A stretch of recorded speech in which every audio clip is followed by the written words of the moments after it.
Hello everyone, it's August 23rd. I'm Saylane from BA Developmental Economics, third year. We were we were assigned with an assignment where we have to write a critical essay on a particular topic. And my topic is the importance of health economics in addressing the public health issues of a country like of our choice. So, what I chose was country USA, United States of America. So in the rubrics of the vlog, we were also required to talk a little bit or critically evaluate the health behavior of Bhutan. So even though I don't know much about it, because this health behavior in Bhutan is quite a subjective one, because the health depends on individual. What I can do is I can talk on a very generalized way. So first, I'll start with the traditional Buddhist diet and nutrition. The Buddhist cuisine consists most of rice, a lot of chili, lot of salt, and a lot of oil, and a lot of red meat. And like from this picture, we can get that there is not much of a nutrition from this diet, the this Buddhist cuisine, traditional Buddhist cuisine diet, because if you eat a lot of carbs, it won't like it actually is not good when you consume a lot of carbs, and then it will eventually lead to gaining weight. And that's why we see most of the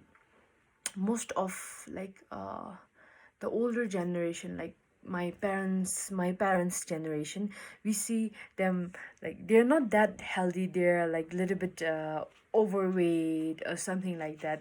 I think it's because of the amount of rice we consume. And then and then the spice, if you see like the hospital reports, if you see the number of patients, we see that a lot of Buddhist people suffer from ulcer, and it's all because of the spiciness we eat. And Buddhist is known for their traditional dish called emadasi. And then I think that ulcer is also a main concern in Bhutan. And then we have salt and red meat, and also pork. The amount of pork that Buddhist people consume, due to which most of Buddhist older generation people suffer from diabetes, and also the consumption of sugar. It's very high. So this is like the generalized picture of the traditional Buddhist diet and nutrition. There's not much nutrition, so that's the thing. And the physical activity and lifestyle. In the past, well, there was a lot of physical activity, because since 80% of the people were engaged in the agriculture sector, they can work in the field. They used to work in the field all day long, and then that's where you burn your calories and make use of what you ate. But then nowadays,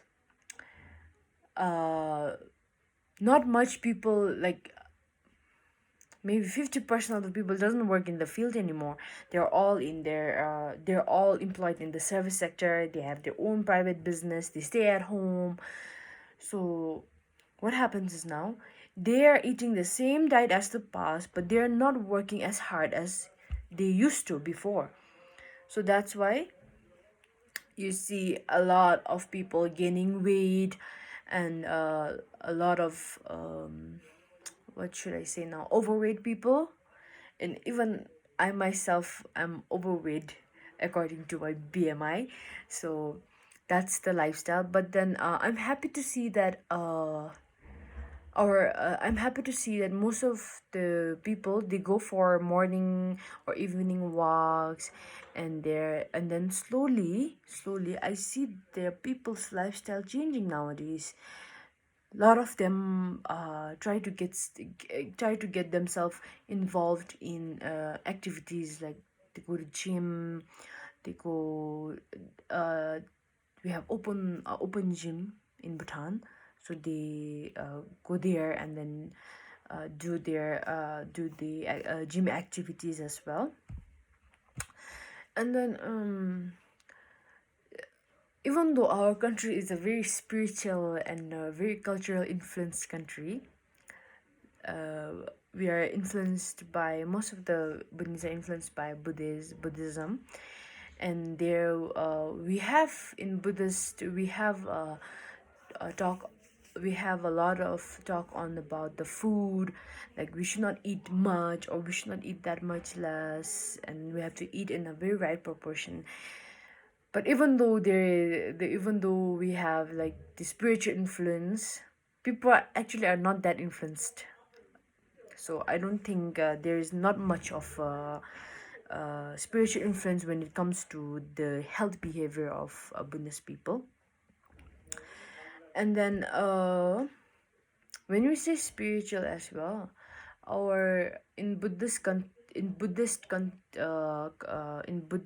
context, alcohol is actually a sin. Consuming alcohol and cigarettes is actually a sin. But then what we see now is a lot of bars are opened and people go there constantly. So when they go there constantly, they drink alcohol. And then now, since the smoking and ban on smoke has been lifted, people smoke a lot. So there is not much of a cultural or spiritual influence in this kind of bad consumption as well. And then I think this is all because of the modernization. This is the challenge we're facing due to modernization.